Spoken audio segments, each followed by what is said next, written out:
नमस्कार दोस्तों, आज का टॉपिक है गॉस का अनुप्रयोग। गॉस का 3 अनुप्रयोग होते हैं। मैं आज आपको पहला अनुप्रयोग बताऊंगा। ये हमेशा 4 से 5 नंबर में पूछे जाते हैं। यदि आप इसको अच्छे से तैयार कर लेते हैं तो आपका 4 से 5 नंबर फिक्स हो जाता है। ठीक है, यदि आप इसको तैयार नहीं करते हैं तो आप बहुत बड़ी गलती करते हैं, क्योंकि आपको यदि फिजिक्स में अच्छा नंबर लाना है तो आप इस टॉपिक को तैयार कर लीजिएगा। ठीक है, सबसे इंपॉर्टेंट टॉपिक है गॉस का अनुप्रयोग। मैं आपको लाइन वाइज सब कुछ बता दूंगा। यदि आपको वीडियो अच्छी लगेगी तो वीडियो को लाइक कीजिएगा, चैनल को सब्सक्राइब कीजिएगा। ठीक है, चलिए शुरू करते हैं बिना किसी देर के। इस क्वेश्चन को सॉल्व करने से पहले मैं आपको एक रूल बता देता हूँ। देखिए, ये मैं आपको रूल बता देता हूँ, ये रूल इसमें काम करेगा। इसमें क्या है कि देखिए, जब कोई विद्युत क्षेत्र ई मतलब होता है विद्युत क्षेत्र, जब कोई विद्युत क्षेत्र, ये विद्युत क्षेत्र है और ये पृष्ठ है। ठीक है, जब कोई विद्युत क्षेत्र पृष्ठ की क्या होगी, लंबवत, जब विद्युत क्षेत्र लंब के समांतर, ये लंब होता है। ठीक है, इसके समांतर या पृष्ठ के लंबवत होगी।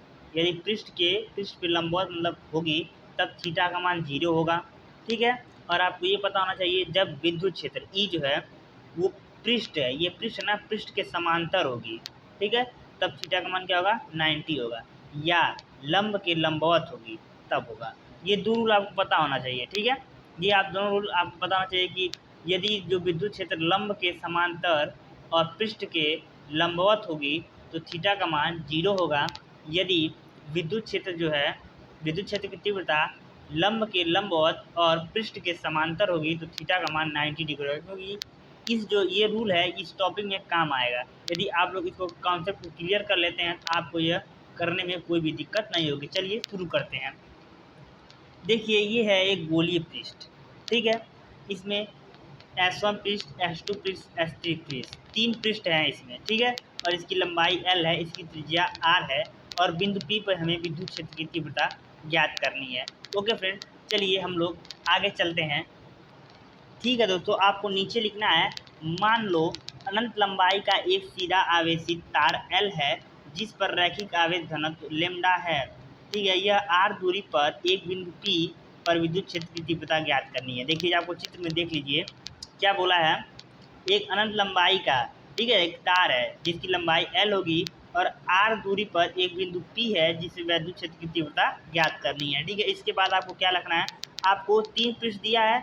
कौन कौन पृष्ठ दिया है चलिए मैं आपको लिख के बता देता हूँ।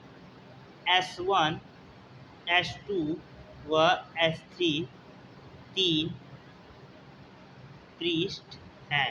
ठीक है फ्रेंड, ये तीनों पृष्ठ है। आपको तीनों पृष्ठ से निकलने वाले वैद्युत फ्लक्सों की संख्या निकाल लेनी है, फिर उनको ऐड कर देना है। मैं आपको आगे बताता हूँ। चलिए दोस्तों, आपका पहला है कि S1 पृष्ठ से गुजरने वाले वैद्युत फ्लक्सों की संख्या। ठीक है, आपको जैसे मैं लिख रहा हूँ वैसे ही आपको लिखना है। ठीक है, इसका फॉर्मूला होता है फाई ई बराबर E D S cos theta. Okay, phi E बराबर, यहाँ पे देखिए मैं आपको पृष्ठ 1 के लिए निकालना हो तो इसको 1 लिख दीजिएगा। ठीक है, E1 हो जाएगा, E1। ई डी एस जो होता है वो क्षेत्रफल होता है, इसको हम S1 लिख सकते हैं क्योंकि मैं S मतलब होता है क्षेत्रफल, ये भी वक्र पृष्ठीय क्षेत्रफल होता है। अब मैं पहले पृष्ठ के लिए निकाल रहा हूँ, S1 कर दीजिएगा कॉस थीटा। अब देखिए यहाँ पे थीटा का मान क्या होगा, मैंने आपको बताया है, जैसे कि मैं आपको चित्र में दिखा के बताता हूँ। देखिए दोस्तों, ये है, ये S1 पृष्ठ है। ठीक है, S1 पृष्ठ है, S1 पृष्ठ। ओके, और विद्युत क्षेत्र, जब एफ पृष्ठ और विद्युत क्षेत्र दोनों समांतर होते हैं। ठीक है, जब भी ये दोनों समांतर हो गए उसका थीटा का मान क्या होगा, 90 डिग्री होगा। क्योंकि मैं रूल में बता दिया हूँ। देखिए, मैं रूल में बता दिया हूँ कि जब भी विद्युत क्षेत्र और पृष्ठ दोनों समांतर होंगे तो थीटा का मान 90 डिग्री होगा। ठीक है फ्रेंड, यही मैंने आपको बोला, ये कॉन्सेप्ट आपको ध्यान में रखना होगा। हमें उम्मीद है कि आपको पसंद आया होगा। ठीक है, आपको यहाँ पे क्या होगा, 90 degree, phi E1 equal to ES1 cos 90 degree का मान होता है 0। ठीक है, जब किसी भी संख्या का 0 से गुणा करते हैं वो 0 हो जाता है। ओके, फाई हम पहले पृष्ठ के लिए निकाल लिए हैं कुल विद्युत फ्लक्स। अब निकालते हैं अगले पृष्ठ के लिए। ठीक है, अब दूसरा है S2 पृष्ठ के लिए मतलब कि पृष्ठ से होगा, के लिए नहीं, पृष्ठ से गुजरने वाले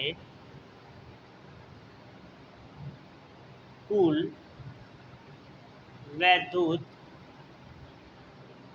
फ्लक्सों की संख्या। ओके, आपको जैसे मैं लिखा रहा हूँ आप लोग वैसे लिख लीजिएगा, आपका नंबर फिक्स हो जाएगा। या आपको इसको प्रैक्टिस करना है, जब तक आप प्रैक्टिस नहीं करेंगे तब तक नहीं होगा। और वैद्युत फ्लक्सों की संख्या का फॉर्मूला क्या होता है, phi E equal to E D S cos theta. लेकिन देखिए मैं सेकंड के लिए निकाल रहा हूँ तो यहाँ पे मैं 2 लिख दूंगा। Okay, phi E two equal to E S two cos theta. अब थीटा का मान यहाँ पे क्या होगा, चलिए मैं आपको ये भी बता देता हूँ यहाँ पे थीटा का मान क्या होगा। देखिए दोस्तों, S2 ये जो है ये S2 पृष्ठ है, ये है इसका पृष्ठ क्या है, ये है। ओके, ये इसका पृष्ठ है। तो देखिए ये पृष्ठ है, पृष्ठ पे क्या है, विद्युत क्षेत्र और पृष्ठ दोनों लंबवत हैं। ओके, दोनों लंबवत है। तो मैंने आपको रूल में बताया हूँ कि जब भी विद्युत क्षेत्र और पृष्ठ लंबवत होंगे तो थीटा का मान क्या होगा, 0 होगा। ठीक है, तो थीटा का मान क्या लिखेंगे, तो इसलिए यहाँ पे थीटा का मान क्या होगा friend, 0 degree. Okay, phi E two बराबर ई एस टू कॉस 0 का मान क्या होता है, 1 होता है। ओके, फाई ई टू बराबर ई एस टू मतलब होता है बेलन का वक्र पृष्ठीय क्षेत्रफल, और बेलन का वक्र क्षेत्रफल क्या होता है, 2πr_l, और एक का गुणा करेंगे 1 हो जाएगा। ठीक है, ये आपका निकल गया दूसरे पृष्ठ से, S2 पृष्ठ से गुजरने वाले विद्युत फ्लक्सों की संख्या। ओके, अब चलिए अगले पेज पे चलता हूँ और वहाँ पे निकाला जाएगा अगले पृष्ठ का, पृष्ठ नंबर 3, मतलब कि 3 है। S3 पृष्ठ से गुजरने वाले वैद्युत फ्लक्सों की संख्या। ठीक है, ये हो गया। अब जिस तरह आप पहले का निकाले उसी तरह दूसरे का, उसी तरह तीसरे का निकालना है। ठीक है, phi E three equal to होगा E D S cos theta. Okay, phi E three बराबर ई डी एस। देखिए जैसे उसका बताया था मैंने, मैं आपको ये भी चित्र के माध्यम से बता देता हूँ, आपको आसानी होगा। ठीक, देखिए दोस्तों ये चित्र है और आपका ये S3 पृष्ठ है। ठीक है, ये आपका पृष्ठ है। ओके, ये पृष्ठ है और ये विद्युत क्षेत्र और पृष्ठ दोनों समांतर हैं। जब भी विद्युत क्षेत्र और पृष्ठ समांतर होते हैं तो थीटा का मान क्या होता है, 90 डिग्री होता है। ठीक है फ्रेंड, तो हम आपको वहाँ पे थीटा का मान क्या लिखेंगे, थीटा का मान 90 डिग्री लिखेंगे। तो दोस्तों यहाँ पे थीटा का मान हम लोग लिखेंगे 90 डिग्री। ठीक है, और आपको पता होगा कि फाई ई थ्री बराबर यहाँ पे 0 हो जाएगा। कैसे 0 हो जाएगा, क्योंकि कॉस थीटा का कॉस 90 का मान होता है 0 डिग्री, और किसी भी संख्या का 0 से गुणा करते हैं तो वो 0 हो जाएगा। ठीक है, इसका मान आ जाएगा 0। ओके, चलिए चलते हैं अगले पेज पे। देखिए दोस्तों, यह एक बेलाकार गाउसी पृष्ठ है। ठीक है, तो मैंने तीनों पृष्ठ से आपको निकाल लिया हूँ। अब तीनों पृष्ठों को जोड़ देना है, तो उसके लिए क्या लिखेंगे कि बेलनाकार गाउसी पृष्ठ से गुजरने वाले कुल, आपने तीनों को मतलब 3 थे तो आपने पहले का निकाला, दूसरे का निकाला और तीसरे निकाला। अब क्या है, अब बोल रहा है पूरे जितना निकला है सभी को जोड़ दीजिए। ठीक है, आप सभी को जोड़ना है। तो वही बोले हैं बेलनाकार गोली पृष्ठ से गुजरने वाले कुल वैद्युत फ्लक्सों की संख्या। ठीक है, आपको ये करना है। तो आपका क्या होगा, फाई ई इक्वल टू, आपने क्या निकाला है, फाई ई वन निकाला है, फाई ई टू निकाला है, फाई ई थ्री निकाला है। ठीक है, phi E equal to phi E one का मान 0 निकाला है, फाई ई टू आपको नहीं याद, आप लोग देख लीजिए, हमको याद है तो मैं लिख दे रहा हूँ। ठीक है, ई इक्वल टू 2πr_l निकाला है, और फाई थ्री का मान निकाला है आप लोगों ने 0। तो हो जाएगा फाई ई बराबर ई इक्वल टू 2πr_l। ठीक है फ्रेंड, आपने ये निकाल लिया उस जो बेलनाकार गाउसी पृष्ठ है उससे निकलने वाले कुल वैद्युत फ्लक्स। कितना है ई इंटू 2πr_l। ओके, चलिए आगे चलते हैं। आगे आपका है कि एक सूत्र होता है, आप लोग को याद होगा, आवेश इक्वल टू आवेश घनत्व। क्या होता है? आवेश घनत्व गुणे लंबाई।